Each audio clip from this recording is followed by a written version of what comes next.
Olá, bom dia. Estamos aqui de novo para lhes apresentar o módulo 5 do curso de reciclagem para operadores de caldeira. Hoje abordaremos as inspeções de caldeiras. Vamos compartilhar a tela.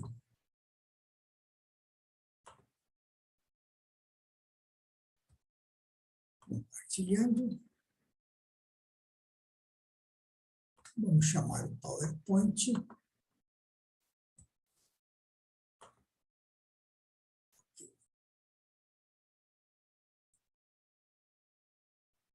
Ok. Bem. Vamos ver se assim está bom. Aumentando aqui um pouquinho, para me aparecer mais um pouco para você. Bom, então, a inspeção de caldeiras é um assunto que eu entendo como muito relevante, porque nós temos no mercado hoje dois tipos de inspetores de caldeiras. Aquele que faz, e aquele que realmente faz. Então, nós vamos colocar a nossa experiência como inspetor de caldeiras e como nós fazemos as inspeções de caldeiras.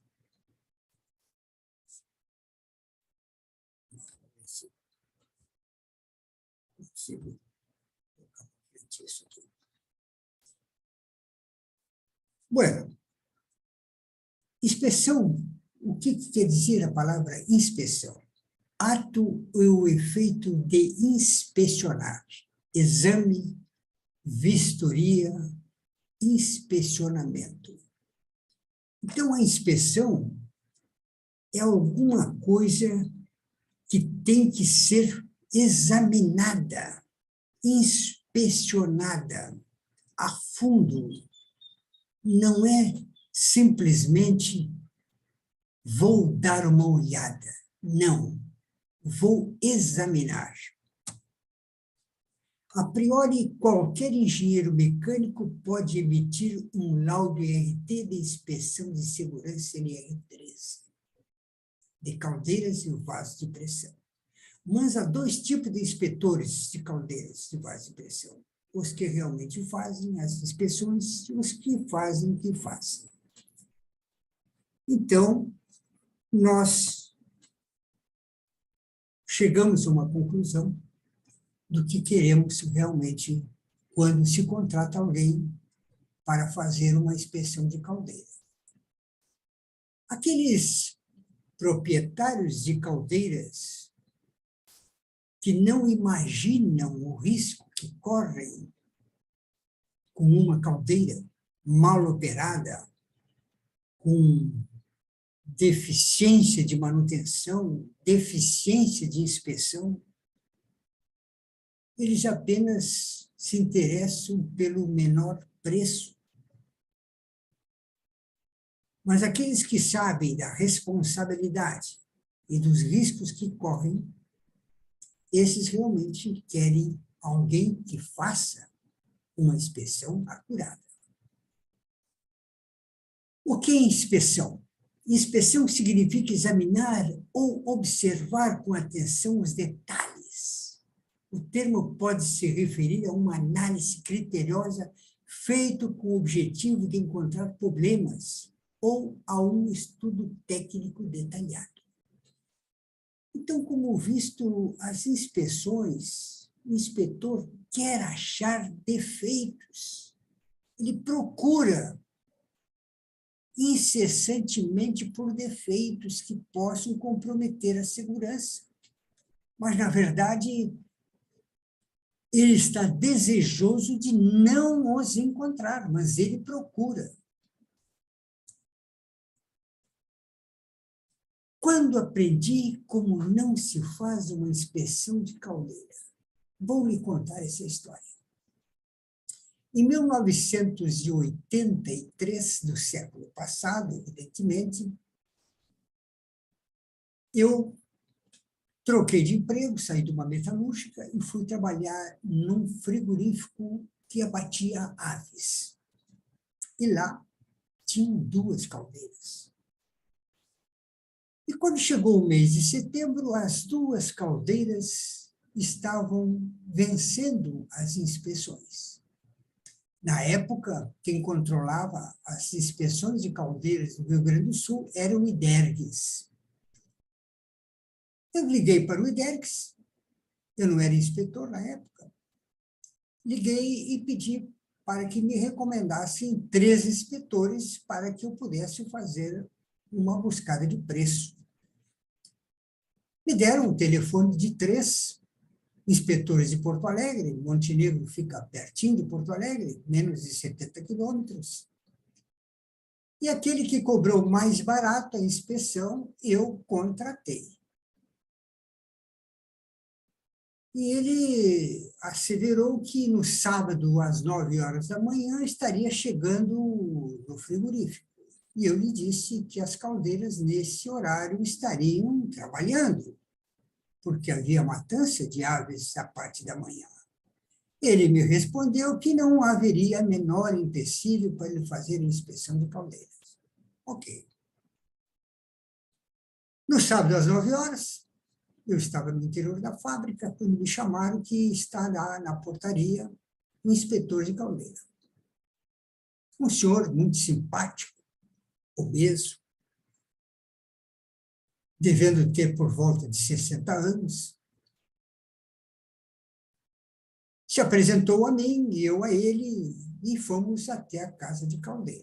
Chegando lá, mostrei as 2 caldeiras em pleno funcionamento e ele colocou a mão no meu ombro e me disse: engenheiro, você não se incomoda se eu lhe pedir para o senhor dar uma volta aí, voltando daqui a 15 ou 20 minutos?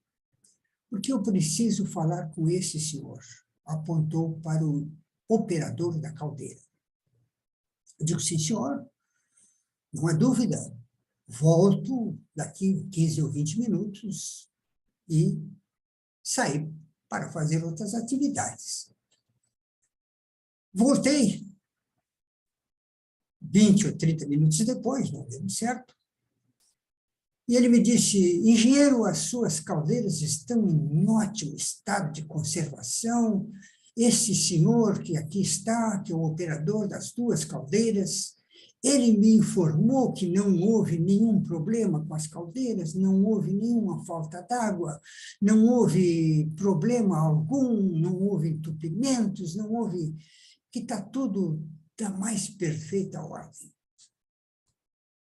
Podemos ir para o escritório para eu preencher a papelada? Levei-o ao escritório e ele encheu a papelada, que consistia em 2 folhas de papel, aquelas que com questionário sim e não, preencheu uma RT,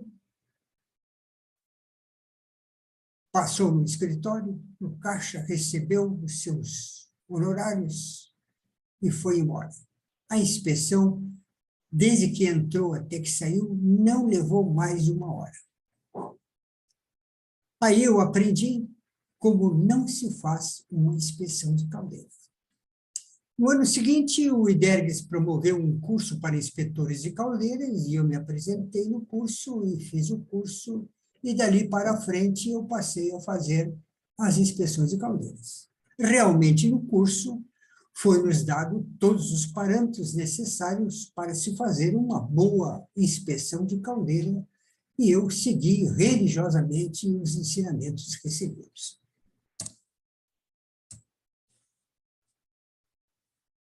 Vamos ver os materiais, instrumentos necessários para uma inspeção de caldeiras.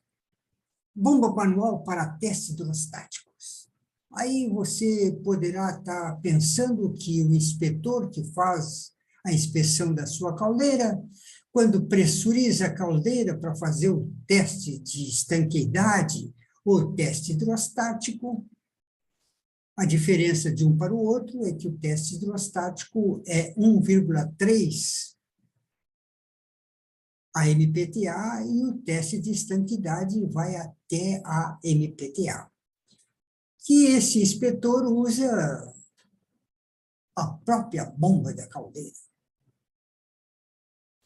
O certo é usar uma bomba manual, a pistão, porque se quer levantar a pressão da caldeira muito devagar, lentamente.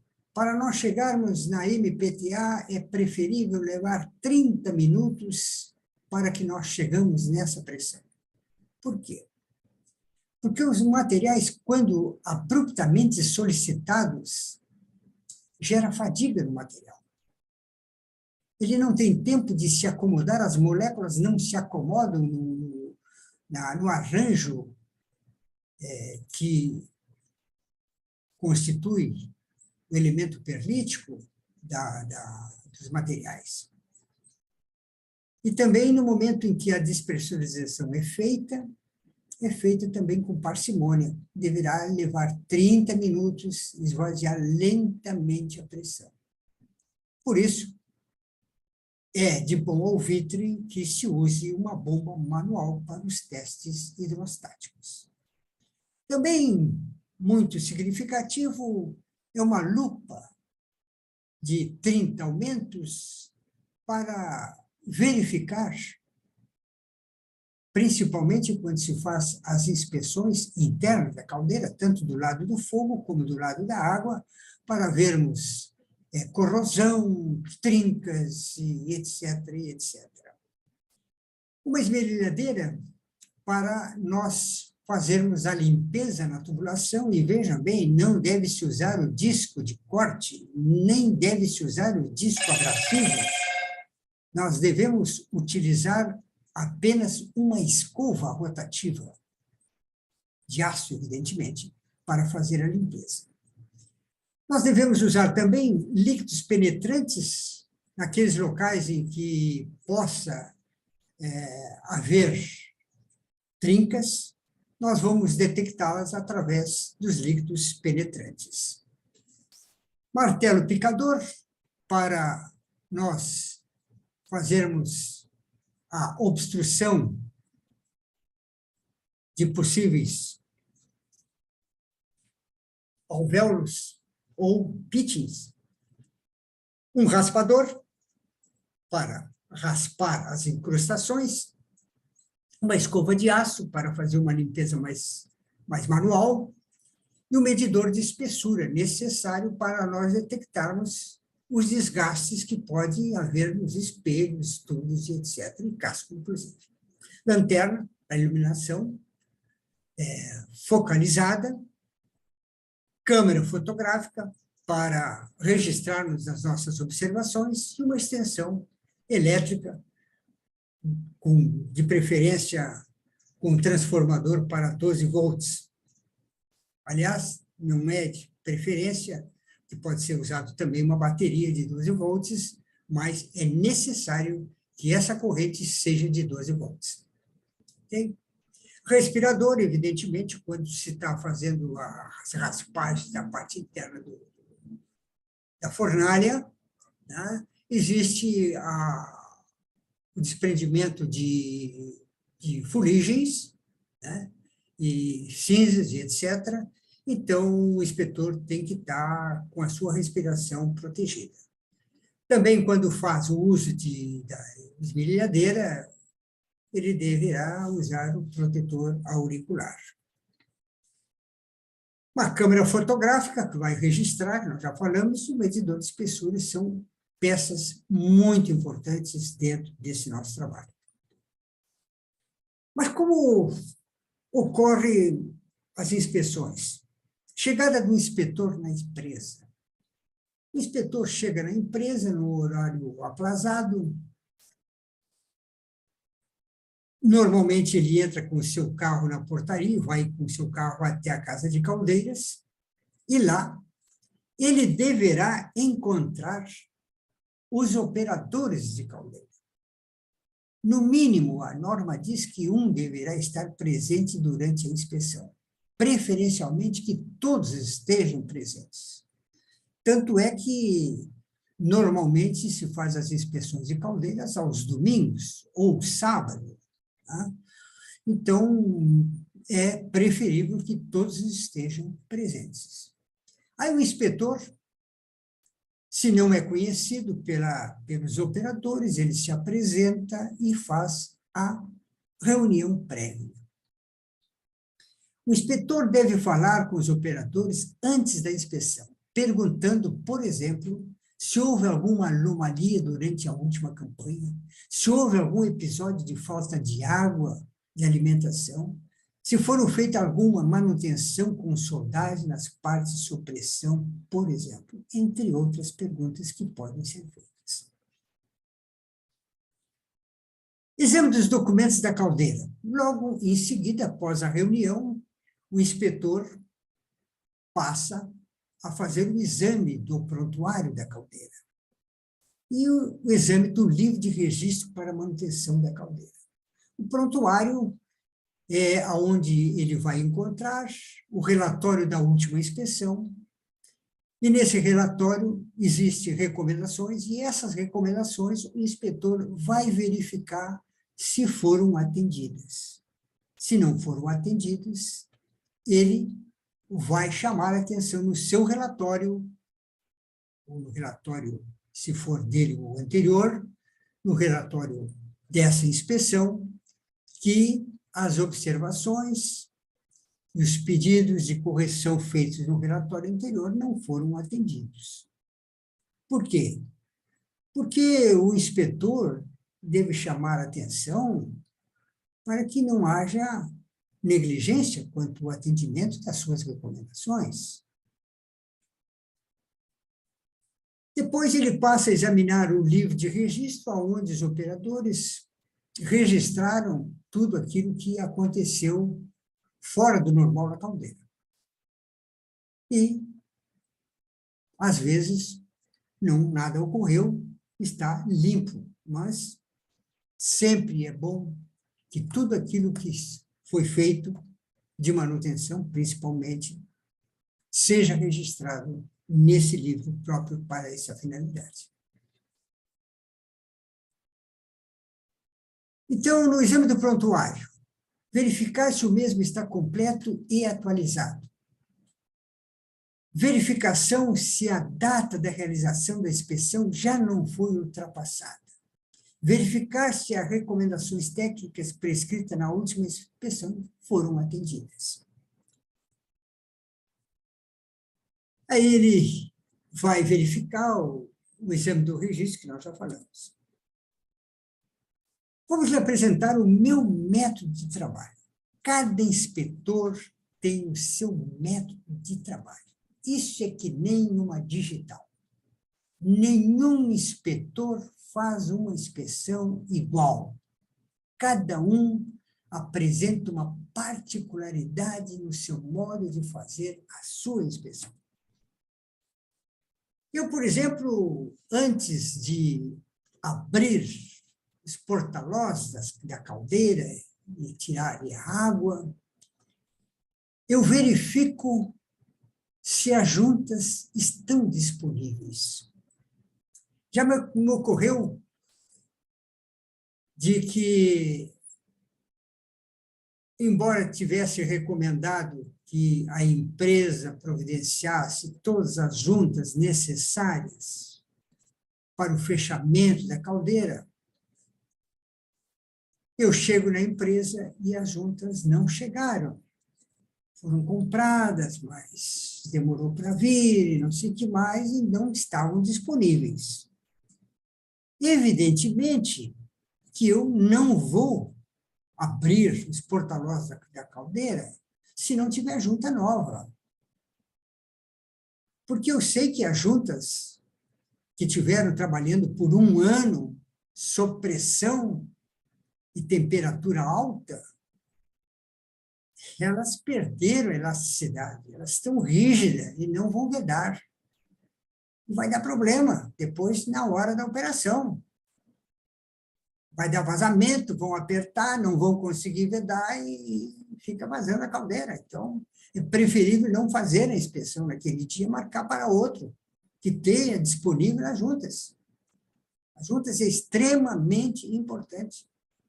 Assim como também é muito importante a limpeza que se faz no local onde estavam as juntas velhas. Sempre fica sujeira acumulada ali. E se não for bem limpo, bem escovado, e ficar algum detrito, não vai vedar. Aí nós passamos a fazer o exame interno do lado dos gases. O primeiro exame deve ser realizado com a caldeira suja, ou seja, sem permitir que os tubos de fumaça sejam varetados e que a câmara de combustão seja limpa, para verificar o acúmulo de fuligem nos tubos de passe. E vejam bem, nós podemos verificar, eu vou dar mais um pouco, aqui, ó. Eu estou falando de verificação do estado desses tubos de passe, porque é facilmente você encontra caldeiras com esses tubos completamente obstruídos, como estão nas fotos. E isso é um sinal de que a época da limpeza, que pode ser de 15 em 15 dias, de 30 em 30 dias, depende dessa observação. Ok? Vamos voltar lá onde nós estamos. Bom, então, por isso que eu quero observar tudo o que acontece dentro da fornalha suja. Eu vou verificar a existência de corrosão sob depósito, porque sempre fica uma camada de cinza, de fuligem. Então, eu tenho que fazer uma limpeza nos tubos aquatubulares da fornalha, principalmente esses, para verificar se não tem corrosão sob depósito.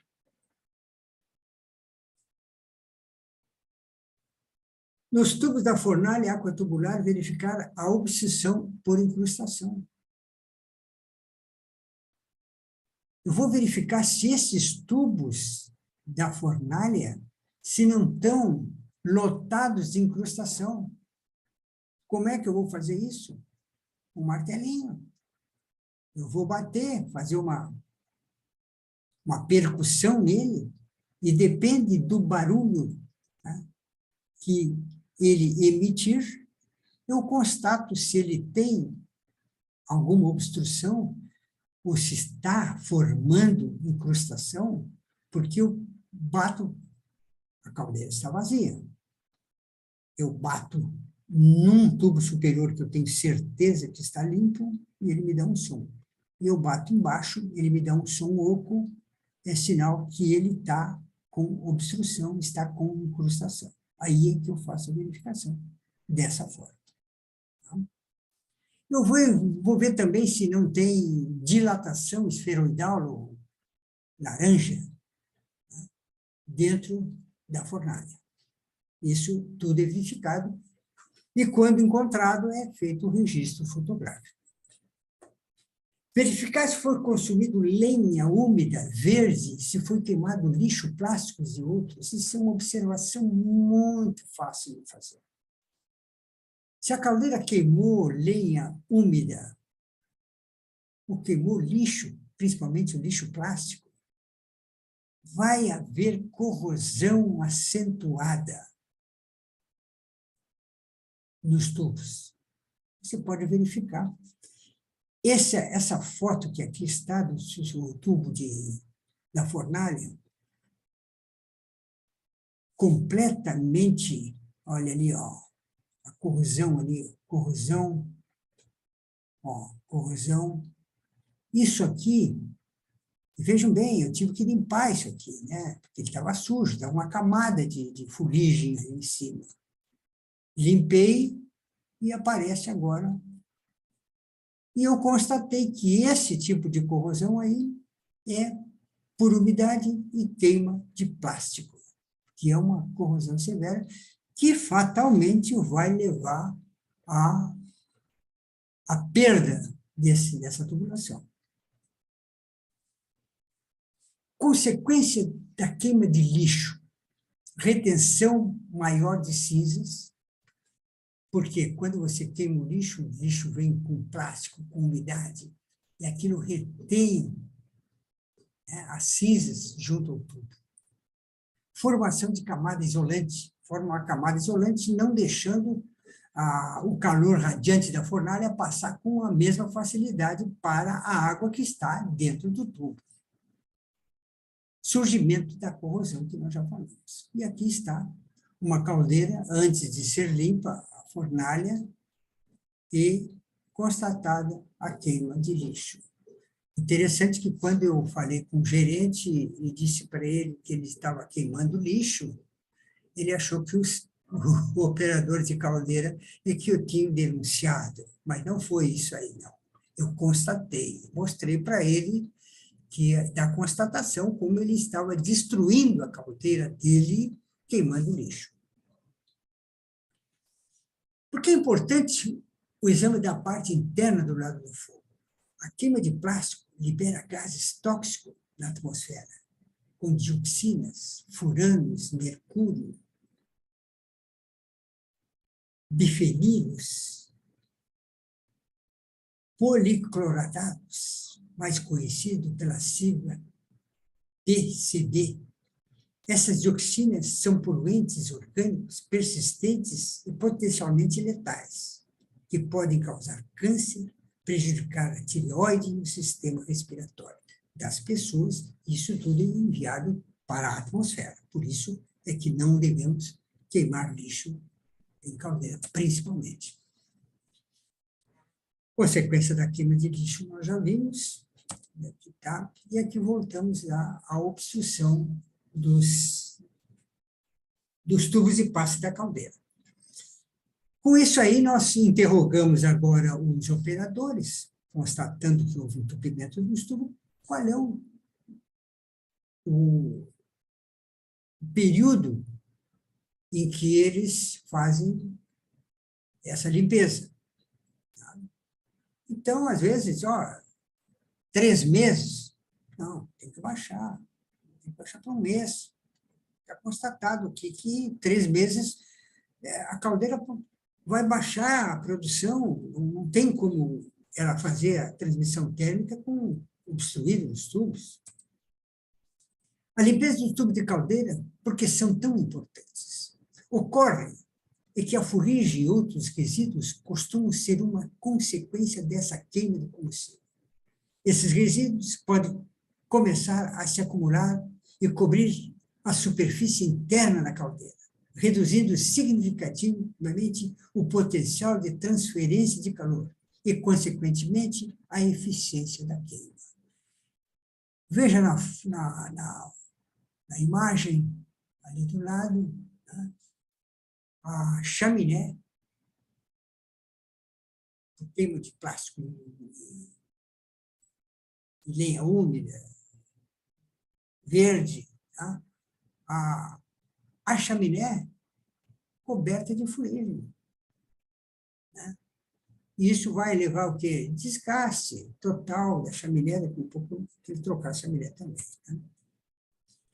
Aqui nós temos uma tabelinha que nos dá a espessura da fuligem e a perda térmica. 0,78 milímetros, não chega nem 1 milímetro, 9,5% de perda térmica. 1,5 milímetro, 26% de perda térmica. 3,10 milímetros, 45,3% de perda térmica. 4,6 milímetros, 69% de perda térmica. Isso eu chamo rasgar dinheiro. Quando se queima lenha e não é absorvida pela água. Isso é rasgar dinheiro. Nós só estamos queimando a lenha para aquecer a atmosfera. Esta tabela apresenta qual será o efeito que a espessura da fuligem terá sobre o rendimento e a perda térmica da caldeira. Nós já conferimos. Influência da umidade na lenha da queima. O ideal é que a umidade da lenha esteja abaixo de 20%. Porém, quando estocada ao ar livre e exposta a longos períodos chuvosos, a umidade da lenha pode ultrapassar os 40%. Quando a umidade da lenha é superior a 20%, já há redução do poder calorífico, acarretando também em maior custo na queima, já que é necessário transformar em vapor essa umidade. Então, já vimos isso, toda a umidade deverá, antes de entrar em combustão, a lenha ser evaporada, com o calor da caldeira, evidentemente. Tabela do poder calorífico inferior em relação à umidade. Umidade, percentual, 5%. O poder calorífico, 4.186 kcal. 35%, baixa para 2.926,8. 40%, 2.423, já ficou 40% de umidade, já o rendimento da lenha é apenas de 40%. 50% de umidade para 1.919. E assim vai até que nós chegamos a 85 com 155,8. É uma lei que não paga a pena queimar. Aqui no canto direito, umidade da lenha de eucalipto, por exemplo. No corte, 45%. 30 dias, 36%. 60 dias, 30%. 90 dias, 27%. 120 dias, 25%. 150 dias, 23%. Vejam bem, uma lenha estocada ao abrigo da chuva, 150 dias, ela ainda tem 23% de umidade. Verificar possíveis defeitos de mandrilhagem nos aprisionamento dos tubos ao espelho. Isso é muito importante. Eu já constatei em algumas inspeções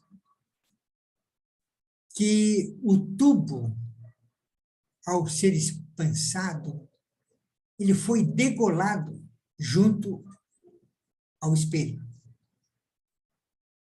Então, apertaram tanto que vazou e o cara vai lá e aperta mais. Vazou, o cara vai lá e aperta. Ele não sabia que o vazamento era porque tinha uma sujidade ali. Por mais que ele apertasse, a sujidade não ia desaparecer, ia continuar calçando um calço entre o tubo e o espelho, e vazava. E ele quase degolou. Eu constatei isso, mandei trocar o tubo. Aquele tubo, em pouco tempo, ele ia romper, sem problema nenhum.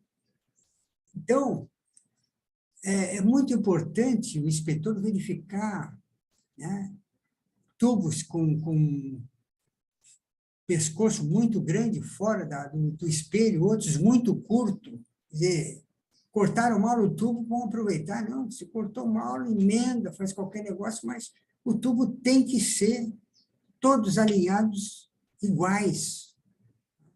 Então, é muito importante o inspetor verificar essa parte do espaçamento dos tubos junto ao espelho. Okay? Verificar possíveis emperamentos dos tubos de passe. Como é que nós vamos verificar se esses tubos de passe que vocês estão vendo aí estão emperados ou não? O inspetor para dentro da fornalha, no espelho dianteiro, e lá no espelho traseiro alguém coloca uma lanterna. e ele olha daqui e verifica como é que está o tubo por dentro, se ele está empenado ou não. Ele também pode usar água, colocando água no tubo, e ele vai ver. Né? Se a água empoçar, o tubo está empenado. Né? Se não empoçar, ok, está livre. Né? Então, isso é uma verificação que é conveniente sempre fazer essa verificação, porque se os tubos empenaram é porque houve um superaquecimento, ok? Senão eles não empenam. Tá? Mas, quando há um superaquecimento, que é uma dilatação dos materiais, como eles estão presos nos espelhos, eles flambam. Tá? E, às vezes, tem situações em que eles até se alojam um em cima do outro. Tá? E isso aí vai causar problema. Vai haver uma ruptura desses tubos com o passar do tempo. Verificar se os tubos aquatubular da fornalha estão ocluídos ou com camada de incrustação. Como eu já falei, um martelinho vai se batendo neles e, no momento que constata que eles estão ocluídos completamente, há necessidade de se fazer um corte nesses tubos, né? E fazer uma reposição dessa parte, limpando cada tubo. Isso é um trabalho longo, pode fazer 2, 3 tubos cada final de semana, mas se consegue fazer isso aí. Então, corta o tubo fora e, claro que tem que tirar o revestimento para poder soldar a toda a volta, né? E aí se substitui uma pequena parte, aí de uns 20, 30 centímetros, né? Para que dê para colocar uma mangueira, né? Um limpador ali, uma escova, né? Escova rotativa, para fazer a oclusão, a limpeza, e depois solda, né? Aquele toco de tubo ali, tubo novo, evidentemente, não vai usar aquele que retirou, né? Só não esqueça de uma coisa, não se corta tubo com maçarico, se corta o tubo com um abrasivo, ok? Tá? E se não tiver outra maneira, tiver que cortar com o oxicorte, você depois tem que desbastar aquela parte onde houve o corte, porque aquela parte fragilizou. Você tem que tirar 1 centímetro, mais ou menos, desbastando. Ok? Líquidos penetrantes nos espelhos para verificar possíveis trincas nas soldas. Então, há que fazer uma limpeza muito boa nos espelhos e aplicar líquidos penetrantes. E eu vou confessar para vocês que já verifiquei muita trinca em espelho fazendo líquidos penetrantes. Líquidos penetrantes na solda das buchas de fogo também. Então, a bucha de fogo, somente essas caldeiras que são a óleo, que foram transformadas para lenha, tem que fazer, porque às vezes trinca isso aí. Tá? E se uma trinca dessa abrir, evidentemente que vai entrar uma grande quantidade de condensado para dentro e vai dar uma explosão, tá? Porque aquele condensado vai cair numa zona quente, né, onde há fogo e alta temperatura, e vai haver uma expansão repentina daquele condensado aí, e vai explodir a fornalha. Né? Medição de espessura por ultrassom, nos espelhos, no casco, né, para verificar se há algum desgaste, etc. Tá? Exame dos periféricos, exame dos eletrodos de níveis. Você está vendo aqui nas fotos, eletrodo de aço inox, que está completamente corroído. E, diminuindo o seu tamanho, ele não vai atender. Se, por exemplo, é um que chama a bomba, ou desliga a bomba, ou ele não vai desligar a bomba, não vai chamar a bomba, então vai dar problema de parada, né? Porque isso aí, essa corrosão é severa, e acontece, né? Aqui nós temos os eletrodos livres, que devem ser inspecionados, limpos, né? Nunca esquecer que tem que, antes de desligar, tem que numerar para que não haja confusão depois de recolocar em funcionamento, né, a parte elétrica, né? Tem que estar, como estão os papeizinhos ali, está tudo indicando qual eletrodo corresponde àquela fiação. Tá? Isso para não haver a troca, né? Aquele que chama a bomba, está desligando a bomba, o alarme, etc, etc. Exame das válvulas de segurança. As válvulas de segurança devem ser desmontadas. Eu costumo a fazer líquidos penetrantes nas molas, porque já peguei mola trincada, já peguei mola quebrada, né? Simplesmente. Então, eu passei a fazer líquidos penetrantes e peguei mais de uma mola que já estaria em ponto de arrebentar. Aferição, calibração das válvulas de segurança. Aí tem vários tipos de aparelhos, né, para aferir as válvulas de segurança, com padrão, né, coloca a válvula ali e vai fazendo, dando pressão, e vai chegar o momento da abertura que você quer. Você vai regulando a válvula para abrir naquela pressão que você quer. Então, você fecha toda ela. Coloca o manômetro, digamos, em 10 quilos que você quer que abra a válvula. Aí você vai aliviando a pressão da mola, aliviando devagarzinho. Quando ela abriu, você para por ali e coloca a contraporta. E assim você consegue fazer a calibragem das válvulas de segurança no campo. Exame do manômetro, você pode usar um timoneiro com padrão e você faz a aferição deles. São 3 aferições, né? 3 para levantando e 3 baixando, e ele tem um desvio máximo padrão que pode acontecer entre o manômetro padrão e o da caldeira. Também isso deve ser feito no momento da inspeção da caldeira em campo. Exame dos pressostatos, verificar a regulagem dos pressostatos, se está correto, se estão atuantes, como é que eles estão funcionando, etc. Aqui ficou meio ruim, né? Exame dos termômetros usados na caldeira. Tá? Vamos examinar os termômetros, que deverá estar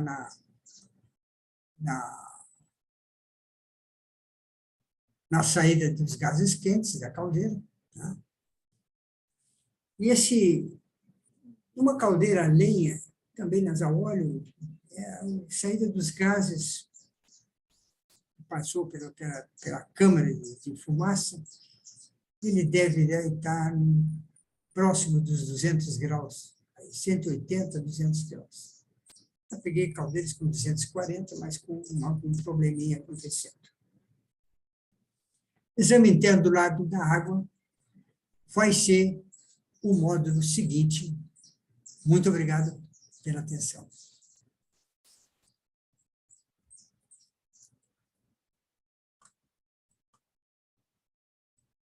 Fecha aqui. Interrompendo.